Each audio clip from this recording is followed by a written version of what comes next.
Sa ngalan ng Ama, ng Anak at ng Espiritu Santo, Amen. sumainyo ang Panginoon. At sumaiyo rin. Mga kapatid, magandang pagnilayan ngayon. Ano ang tinuturing mong kayamanan mo? What do you consider your treasure? Dahil maririnig natin sa ating ebanghelyo, where your treasure is, there your heart will be. Madalas naririnig natin sa ibang tao yung payong follow your heart. Pero tingnan niyo ang Panginoon. Sinasabi niya sa atin, kung nasa ng kayamanan mo, doon pupunta, susunod ang puso mo. Anong mahalaga sa iyo? Dahil diyan mo ibubuhos ang iyong pag-ibig, ang iyong pagmamahal, ang iyong lakas. Aminin natin, maraming beses sa ating buhay, hinahabol natin ang mga bagay na lumilipas. Aminin natin, madalas sinanais natin ang mga bagay na hindi naman nagpapasaya sa atin o nagbibigay ng kapayapaan sa ating mga loob. Kaya naman sa panalamisang ito, tayo magpakumbaba. Aminin natin ang mga pagkakataon, nakalimutan natin ang tunay na kayamanan natin at ang bibigay sa atin ng mga pagpapala ay ang Diyos. Hilingin natin muli ang kanyang awa para makita tayong karapat dapat makatanggap sa mga banal na misteryo. Inaamin ko Sa makapangyarihang Diyos at sa inyo mga kapatid, na lubha akong nagkasala sa isip, sa salita, sa gawa, at sa aking pagkukulang. Kaya isinasamo ko sa mahal na Birheng Maria, sa lahat ng mga anghel at mga banal, at sa inyo mga kapatid, na ako'y panalangin sa Panginoong ating Diyos. kawan tayo na makapangyarihang Diyos, patawarin tayo sa ating mga kasalanan, at patnubayan tayo sa buhay na walang hanggan. Amen. Panginoon, kaawaan mo kami. Panginoon, kaawaan mo kami. Kristo, kaawaan mo kami. Kristo, kaawaan mo kami. Panginoon, kaawaan mo kami. Panginoon, kaawaan mo kami. Manalangin tayo. Ama naming makapangyarihan, lakas ka ng mga walang inaasahan kundi ikaw. Ang pagluhog namin ay iyong pagbigyan, sapagkat kami mga tao lamang, napawang mahihina kapag iyong iniwanan. Kaya naman kami lagi mong tulungan upang sa pagtupad ng iyong kautusan, ikaw ay aming mabigyang kasiyahan sa aming iniisip at ginagawa araw-araw. Sa pamagitan ni Jesucristo kasama ng Espiritu Santo, magpa sa walang hanggan. Amen.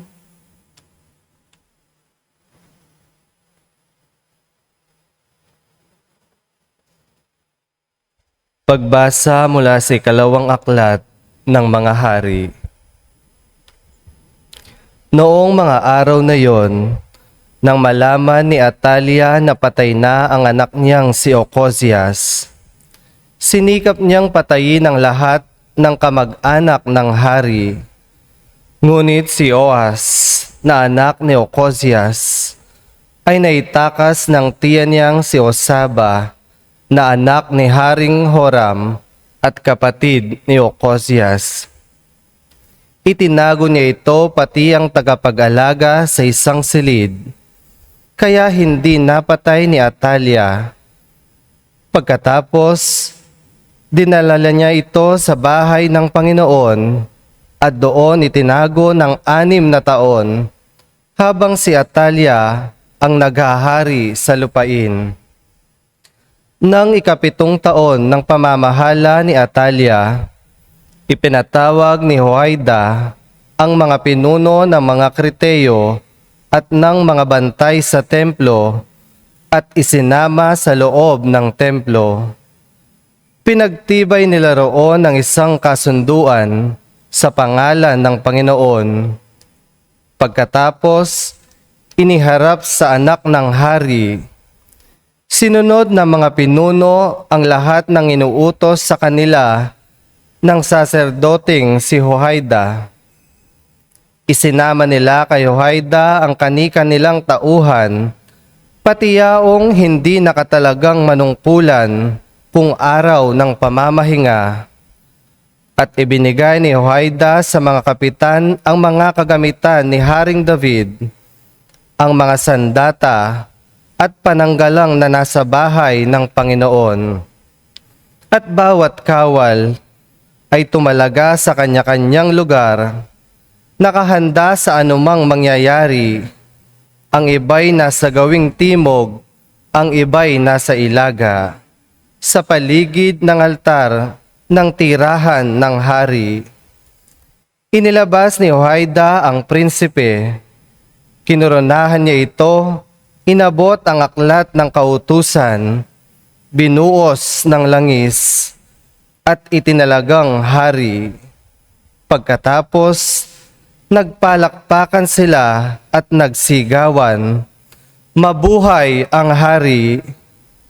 Nang marinig ni Atalia ang pagkakaingay ng mga bantay at ng mga tao, pinuntahan niya ang mga ito sa bahay ng Panginoon. Pagdating doon, nakita niyang nakatindig ang hari sa isang mataas na lugar tulad ng kinaugalian. Ang mga kapitan at ang mga taga-ihip ng trumpeta ay nakatayo sa tabi nito. Ang buong bayan naman ay di magkamayaw sa galak at walang malamang gawin sa pag-ihip ng kanilang trumpeta.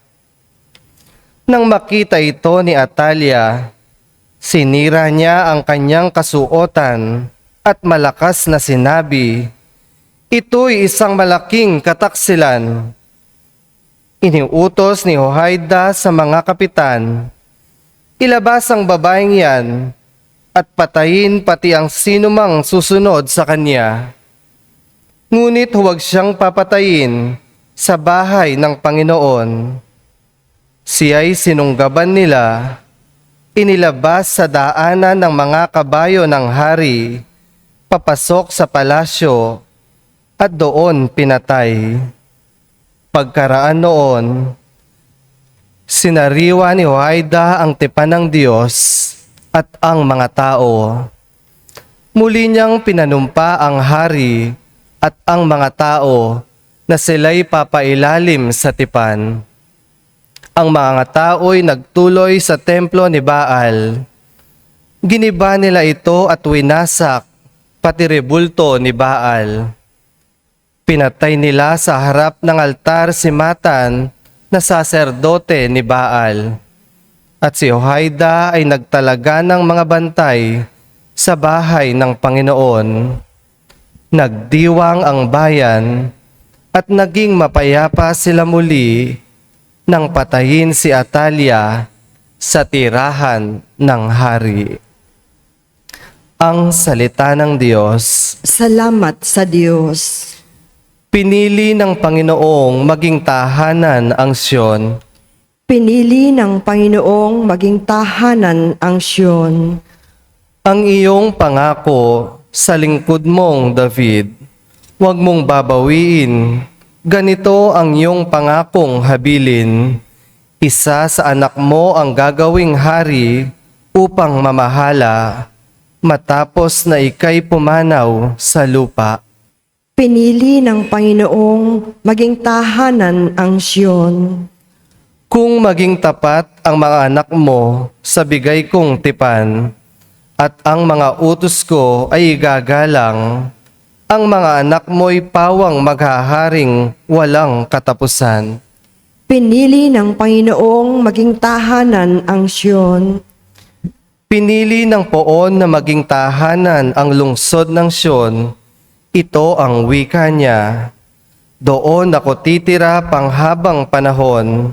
Ang paghahari ko'y magmumula roon. Pinili ng Panginoong maging tahanan ang Siyon. Sa lipi ni David, ako ay kukuha ng haring dakila upang maingatan ang pagpapatuloy ng pamamahala. Yaong kaharian niya ay uunlad at mananagana. Ang kaaway niya'y mga papahiya. Pinili ng Panginoong maging tahanan ang Siyon.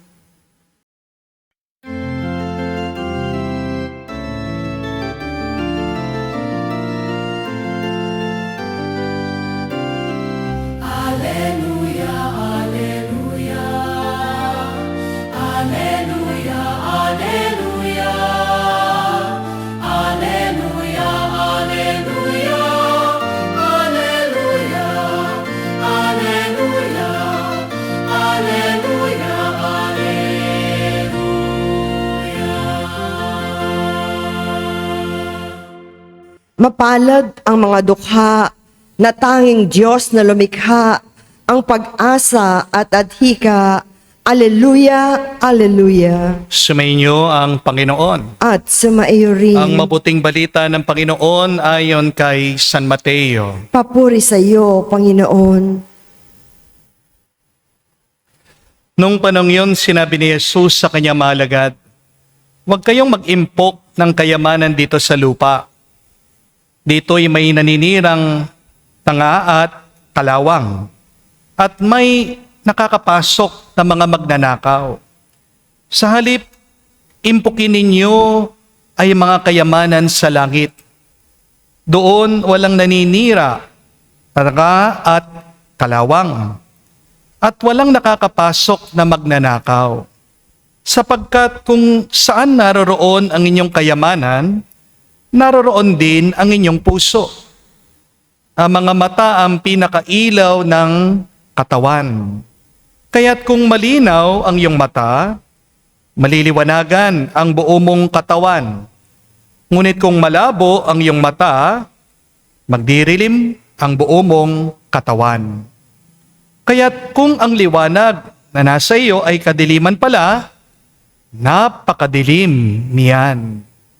Mga kapatid, ang mabuting balita ng ating Panginoon. Pinupuri ka namin, Panginoong Hesukristo. Magandang araw po muli sa inyong lahat. Magandang araw po, Father. Welcome po sa ating banal na misa. Hindi ko po alam kung napansin nyo din ito. May nakakatawa tayong relasyon pagdating sa pera. Gusto natin magkaroon ng pera, hindi po ba? Pero kapag meron na tayong pera, tinatago natin ito. Ayaw nating galawin, ayaw nating bawasan, ayaw nating gastusin. Habang buhay nating hinahabol ang pera. Pero kapag nasa kamay na natin, parang tayo naman ang hinahabol ng takot. Takot tayong maubusan, takot tayong maloko, takot tayong mawalan. Parang tubig ang pera. Kapag wala kang tubig, mamamatay ka sa uhaw. Di po ba? Pero kapag hinawakan mo naman ng sobra ang tubig, lalo itong tumatakas sa pagitan ng iyong mga daliri. Marami po sa atin naniniwala ng pera ang nagbibigay sa atin ng tuwa at ng kapayapaan. At totoo naman po ito. Mas magaan ang buhay mo kapag may pambayad ka ng kuryente, kapag meron kang panggamot sa iyong sakit, kapag meron kang naihahain sa mesa para sa iyong pamilya. Pero alam din po natin na mayroong mga bagay na hindi nabibigay ng pera. Di po ba? Pwede kang bumili ng kama, pero hindi mo nabibili ang mahimbing na tulog. Pwede kang bumili ng magandang bahay, pero hindi mo nabibili ang masayang pamilya. Kaya mong bumili ng gamot, pero hindi mo mabibili ang kalusugan. Kaya mong bumili ng kasama, pero hindi mo mabibili ang kaibigan. Kaya mong bumili ng pampaganda, pero hindi mo mabibili ang magandang pag-uugali. Pwede ka rin bumili ng kasiyahan, pero hindi mo mabibili ang kapayapaan. Pwede kang bumili ng pampabata ng itsura, pero hindi mo mabibili ang mahabang buhay. Kaya nga po, nakakapagtaka. Habang hinahabol natin ang pera, alam din naman natin, maaari tayong sirain nito. Marami po mga pamilya, di po ba? Nagkawatak-watak dahil lang sa pera. Marami magkakapatid, hindi nagpapansinan dahil po sa mana sa lupa. Marami din po magkaibigan ang nagkaaway dahil po sa utang. Marami pong mabubuting tao ang nagbago dahil sa yaman. Hindi po tayo nagiging masama dahil sa pera. Pero madalas, lumalabas yung nakatago sa ating puso dahil lang sa pera. Kaya nga po, anong sabi? Money does not change people. Money reveals their true character. Ang pera, isipin nyo, parang ilaw lang yan eh. Hindi na to binabago kung ano yung laman ng silid. Ang pera parang ilaw, pag sinindihan mo, diyan makikita mo kung ano ang laman ng silid. Kaya pansin nyo, kapag mapagbigay ka, nagiging mas mapagbigay ka pa kapag nagkapera ka. Amen? Kapag sakim ka, makasarili ka. Nagiging mas sakim ka, ganid ka, kapag yumayaman ka. Kung mapagkumbaba ka, lalo ka nagiging mas mapagkumbaba kapag nagkakapera ka. Pero kung talaga mayabang ka, lumalaki pa ang ulo mo kapag nadadagdagan ang kayamanan mo. Minsan, naniniwala po ang marami sa atin. Kapag nag-aral tayo, kapag tumalino tayo, darami ang ating pera. May katotohanan naman po yan eh. Ngunit, alam din po natin na hindi garantiya ang talino para yumaman ka. Diba? Marami naman po dyan, valedictorian dati. Pero ngayon, empleyado lamang ng dating pasang-awa. Marami pong profesional ang baon sa utang. Marami pong mga negosyante ang matalino pero nalugi. At marami pong mga tao na hindi naman nakapagtapos pero ngayon, matagumpay po sila sa buhay. Halimbawa po dyan ay si Mark Zuckerberg, yung may-ari ng Meta. O kaya naman po si Bill Gates, isa sa mga pinakamayaman na tao. Hindi po sila nakapagtapos ng kolehiyo. Pero ngayon, ang yaman-yaman nila. Pero ngayon, napaka-successful nila. Dahil hindi lang naman po talino ang kailangan para yumaman tayo. Kailangan din natin ng disiplina, ng mabuting karakter, ng sipag, at higit sa lahat, awa, biyaya ng Diyos. Amen? Kaya nga po, ang ganda ng paalaala ng ating Panginoong Hesukristo sa atin ngayon eh. Huwag tayong mag-ipon, huwag tayong mag-imbak ng kayamanan dito sa mundo. Dahil ang tunay na kayamanan ay hindi po nawawala, hindi po nauubos, hindi ninanakaw. Again, my dear friends, understand this. Hindi po sinabi ni Jesus, masama ang pera at kayamanan. Pinapaalala lang sa atin ng Panginoong Hesukristo. Huwag sana tayong masyadong nakakapit sa pera at kayamanan. Dahil hindi ito ang susi sa buhay walang hanggan. Hindi naman po pera ang problema eh. Ang problema ay kapag ang pera ay nagiging Diyos sa ating puso. Ang problema ay kapag mas mahalaga ng pera sa iyo kesa sa pamilya mo. Ang problema ay kapag mas mahalaga ang negosyo mo kesa sa Diyos. Ang problema ay kapag mas mahalaga na ang iyong kita kesa sa iyong konsensya. At ang pinaka-problema ay kapag mas mahalaga na sa iyo ang iyong tagumpay kesa sa iyong kaluluwa. Kaya napakaganda po itong turo ng ating Panginoong Hesukristo. Where your treasure is, there your heart will be. Hindi po sinabi ni Jesus, kung nasaan ang puso mo, naroroon ang kayamanan mo.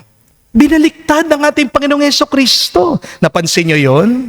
Kung nasaan ang kayamanan mo, doon pumupunta ang puso mo. Ibig po sabihin, ang puso natin ay sumusunod sa ating pinapahalagahan. Kapag pera ang pinakamahalaga sa iyo, ang puso mo ay palaging nasa pera. Di po ba? Kapag negosyo mong pinakamahalaga, ang puso mo ay nasa negosyo mo. Kapag posisyon ang pinakamahalaga sa iyo, ang puso mo ay palaging nandoon sa tagumpay mo. May tanong po ako sa inyo.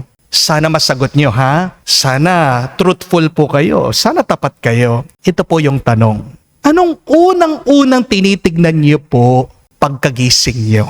In the first wake of your morning. What are you looking at? What do you concern yourself at? Aminin niyo po, marami po sa atin pagkagising, tinitignan, iniisip, pera, yung bank account. Baka tinitignan niyo yung GCash niyo, yung Maya niyo, yung mga utang niyo. Meron po ba sa inyo pagkagising, tinitignan na yung order nila sa Shopee, sa TikTok, sa Lazada? Ang una ba tinitignan mo pagkagising mo? Yung mga messages mo, yung messenger mo. O baka tinitignan mo yung iyong social media. Ang unang-una bang tinitignan mo yung balita tungkol sa politika o chismis tungkol sa showbiz? Binabantayan mo ba palagi yung ginagawa ng kaibigan mo, kapatid mo, kamag-anak mo, katrabaho mo? Bakit po tinatanong ko ito? Kasi dito nyo po malalaman kung nasaan ang puso mo. Kahit na tumitibok ang puso natin, kahit na alam natin, nandito sa loob ang ating puso, lumalakad po yan. Umaalis po yan. Hindi po ba? San pumupunta? Doon sa pinapahalagahan mo. San pumupunta ang puso mo? Doon sa palaging tinitignan mo. Dahil kung anong madalas na iniisip mo, nandyan ang kayamanan mo. Nandyan ang puso mo. Kaya nga po, sinabi ni Jesus, huwag tayong mag-imbak ng kayamanan dito sa mundo. Ang sabi niya, ang kayamanan dito sa mundo, nasisira ng insekto, nananakaw, nasisira ng panahon, ng sakit at ng kamatayan. Pero, merong mga kayamanan na hindi mawawala pag nawala ka na dito sa mundo. Merong mga kayamanan na hindi mawawala o masisira ng kamatayan. Yan ang mabuting balita. Diyan sana tayo mag-focus. Diyan sana natin ibigay ang ating puso para magkaroon tayo ng kapayapaan at ng tuwa. Kaya naman nalulungkot ka, kaya naman nahihirapan ka kasi nilalagay mo ang puso mo dun sa nauubos, dun sa nasisira. Kaya nga ano yung feeling mo? Ubos ka rin. Kaya ano yung nararanasan mo? Sira ka din. Hindi po ba?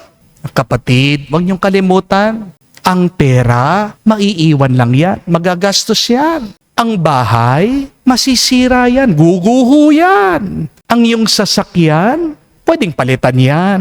Ang titulo, ang posisyon, makakalimutan din yan.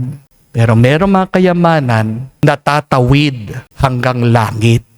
Ang bawat pagmamahal na binibigay mo, ang bawat tao na tinutulungan mo, ang bawat sakripisyong ginagawa mo para sa pamilya mo, ang bawat luha na pinupunasan mo, ang bawat dasal na inaalay mo. Mga kapatid, ang bawat kabutihang ginagawa natin na walang paghihintay na kapalit ay nakikita ng Diyos.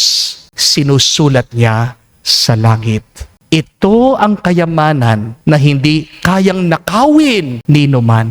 Ito ang kayamanan na mananatili sa langit. Kaya nga po, mga kapatid, huwag natin ubusin ang ating buhay sa pag-iipon sa mga bagay na iiwan din natin dito sa mundo balang araw. Sa halip, gamitin natin ang pera para mag-ipon ng mga bagay na madadala natin sa harapan ng Diyos.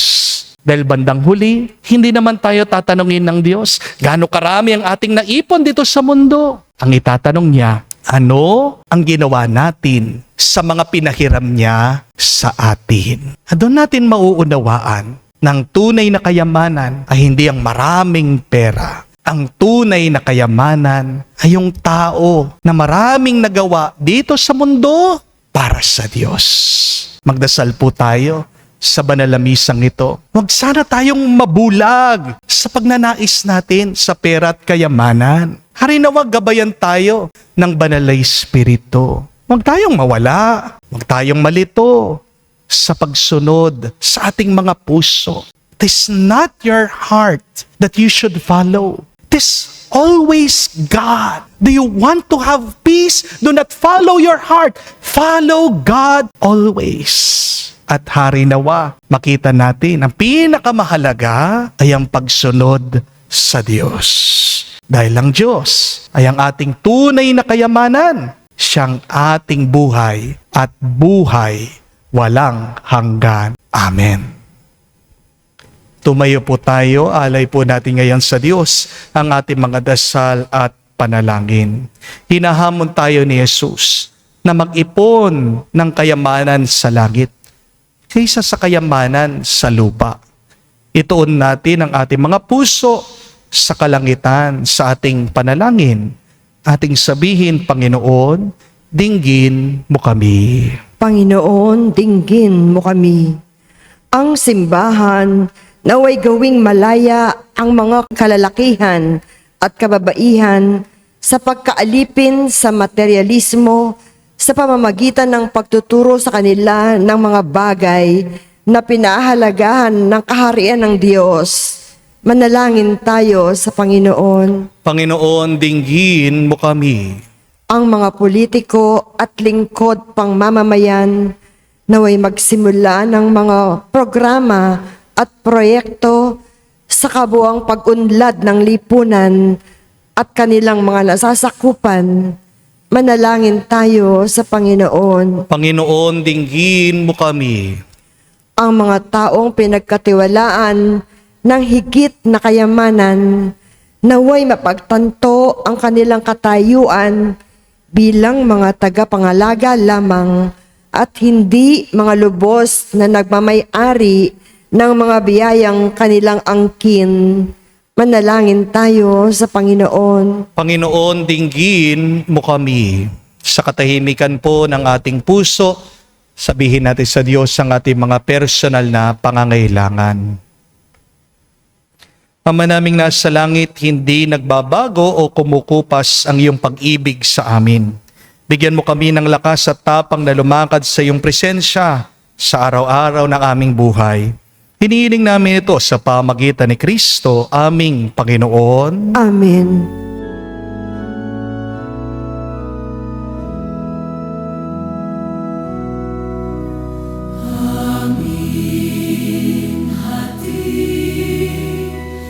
Alay na ito, ang tinapay na nagmula sa pagpapala mo. At tanggapin, alak na ito, inuming inihain sa'yo.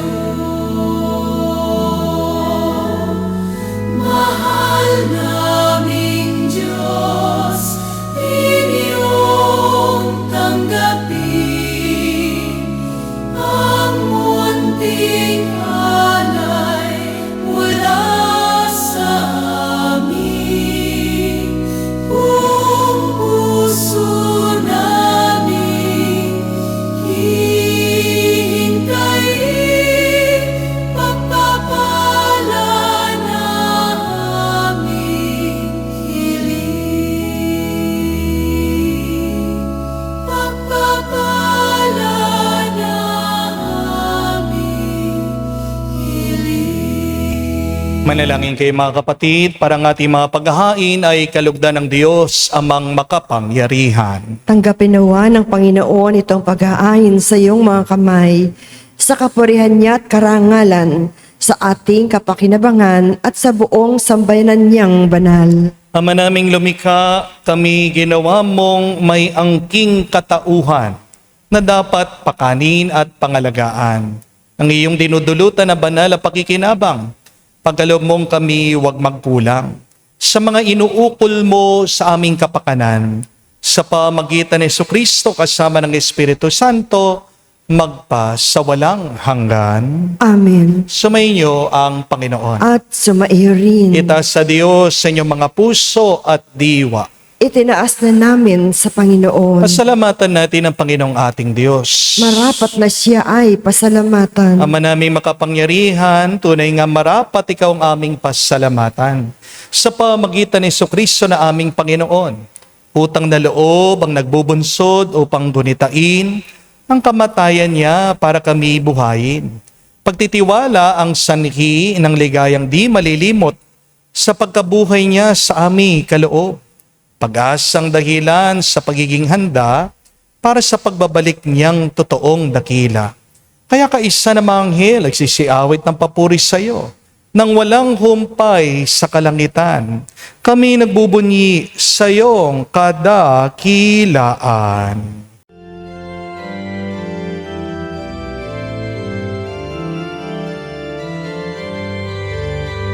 Santo, Santo, Santo, Panginoong Diyos ng mga hukbo, napupuno ang langit at lupa ng kadakilaan mo.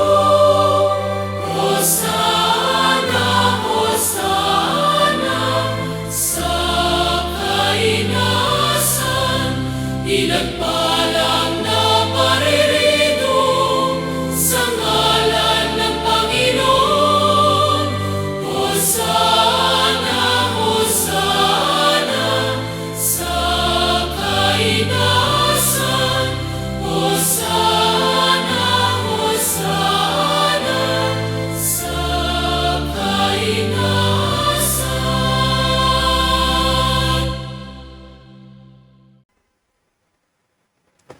Ama naming banal, ikaw ang bukal ng tanang kabanalan.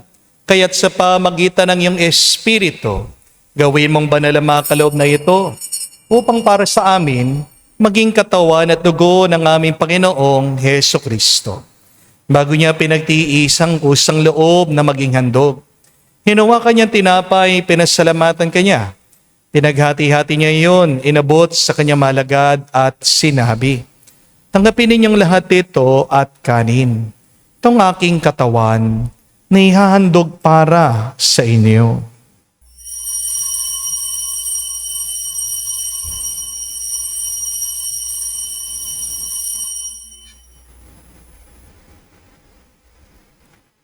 Gayon din naman na matapos ang hapunan, hinawakan niyang kalis.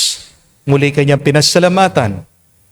Inabot niya ang kalis sa kanyang malagad at sinabi, "Tanggapin ninyong lahat ito at inumin. Ito ang kalis ng aking dugo, ng bago at walang hanggang tipan. Ang aking dugo na ibubuhos para sa inyo at para sa lahat, sa ipagpapatawad ng mga kasalanan. Gawin ninyo ito sa pag-alaala sa akin."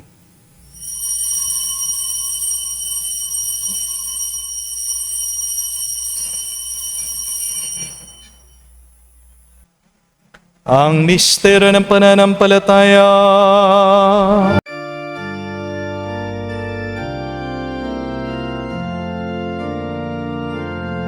Si Kristo ay namatay, si Kristo ay nabuhay, si Kristo ay babalik sa wakas, sa wakas, sa wakas ng panahon.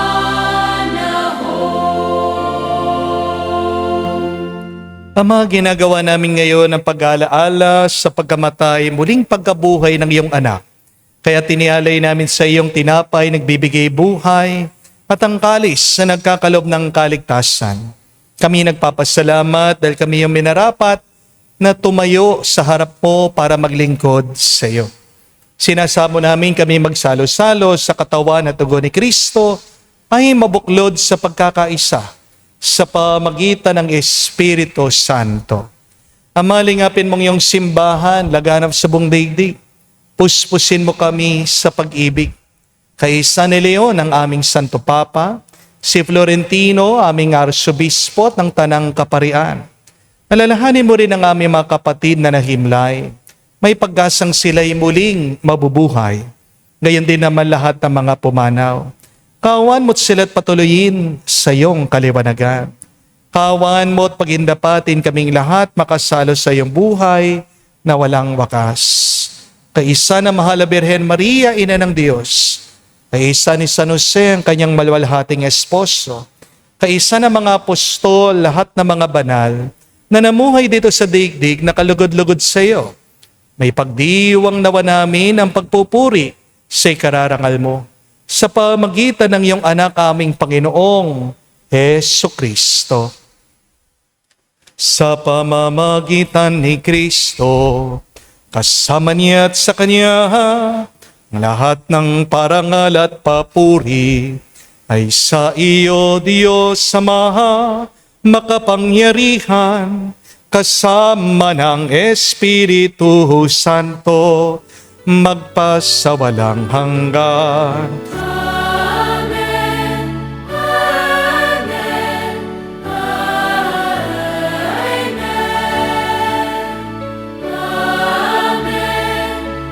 Amen.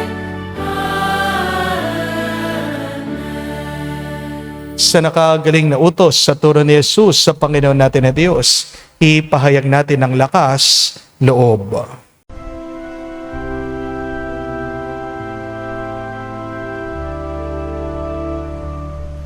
Ama namin, sumasalangit ka, sambahin ang ngalan mo, mapasa amin ang kaharian mo, sundin ang loob mo dito sa lupa para nang sa langit. Bigyan mo kami ngayon ng aming kakanin sa araw-araw. At patawarin mo kami sa aming mga sala para nang magpapatawad namin sa nagkakasala sa amin. At huwag mo kaming ipahintulot sa tukso, at iadya mo kami sa lahat ng masama. Hinihiling namin kami, Adya, sa lahat ng masama, pagkalooban ng kapayapaan araw-araw, iligtas sa kasalanan, at ilayo sa lahat ng kapahamakan, samantalang aming pinanabikan ang dakilang araw ng pagpapahayag ng tagapagligtas naming si Jesucristo. Sapagkat iyo ang kaharian at ang kapangyarihan at ang kapurihan magpakailanman. Amen. Panginoong Jesucristo, sinabi mo sa mga apostol, kapayapaan ang iniiwan ko sa inyo, ang aking kapayapaan, binibigay ko sa inyo. Tungayan mong aming pananampalataya at huwag ang aming pagkakasala. Pagkalooban mo kami ng kapayapaan at pagkakaisa ayon sa iyong kalooban. Kasama ng Espiritu Santo, magpa sa walang hanggan. Amen. Kapayapaan ng Panginoon ay laging sumainyo. At sumaiyo rin. Bigayan po tayo ng kapayapaan sa bawat isa. Peace with you po. Kapayapaan po sa inyong lahat.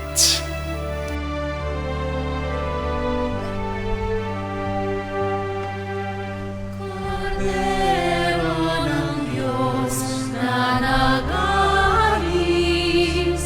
ng mga kasalanan ng sanlibutan, maawa ka sa amin, maawa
Mga kapatid, naririto ang ating Panginoong Jesucristo, ang Kordero ng Diyos.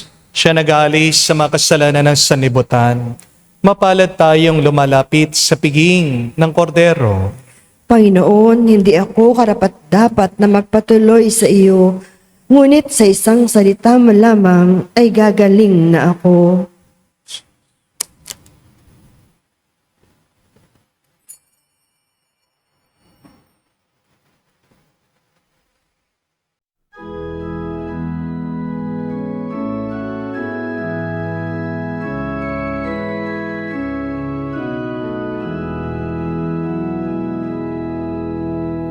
Tinanggap kong buhay na Diyos, puso ko ay nadalak. Tinanggap kong buhay na Diyos, puso ko ay natuwa. Tinapay siya ng buhay, hinati at binigay, para magbigay buhay, huwag magamba kailanman. Tinanggap kong buhay na Diyos, puso ko ay naganak. Tinanggap kong buhay na Diyos, puso ko ay natuwa.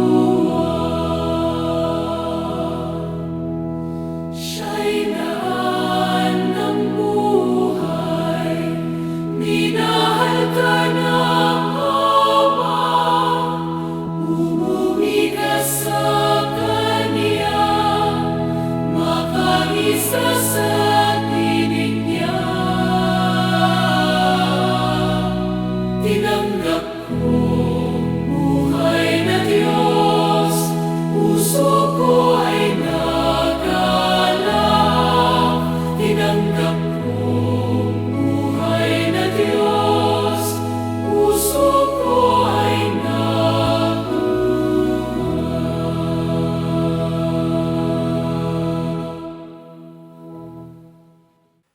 Manalangin tayo.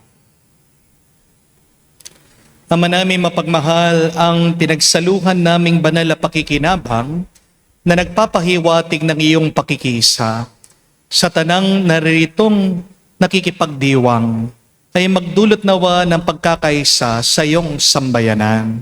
Sa pamagitan ni Jesucristo kasama ng Espiritu Santo, magpa sa walang hanggan. Amen.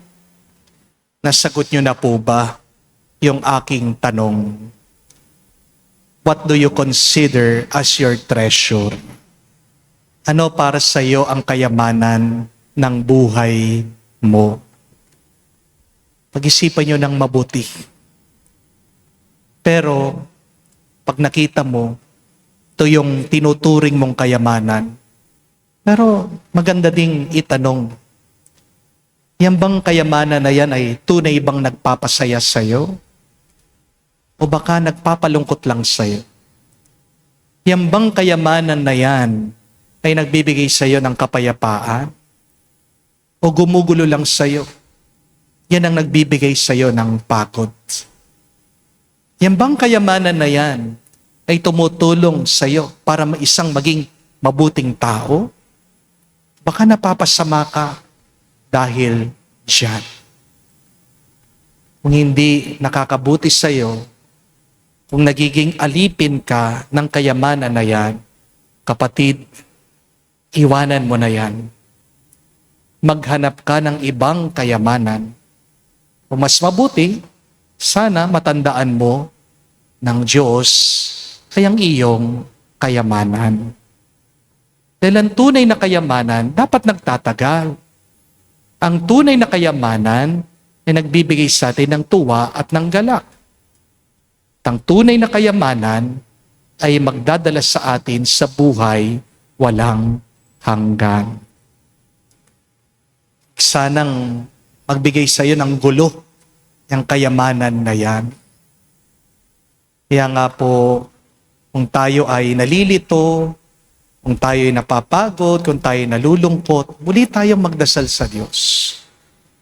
Naway pakita niya sa atin ang tunay na kayamanan na dapat nating pahalagahan. Dahil kung nasa ng iyong kayamanan, nandyan ang iyong puso. Mahalaga ang puso mo. Huwag mong sasayangin ang iyong puso. Mahalaga ang puso mo. Sana ang puso na yan ay paglagyan ng Diyos. Ang kanyang pagpapala, ang kanyang grasya. Magpapalakas sa iyo, hindi lang ngayon, o hindi hanggang sa magpa sa walang hanggan. Sumayin ang Panginoon. At sumaiyo rin. At kayo'y basbasan ng Diyos, makapangyarihan sa lahat, sa ngalan ng Ama, ng Anak, ng Espiritu Santo. Amen. Ang ating misay natapos na, humayo tayo sa kapayapaan ni Kristo. Salamat sa Diyos.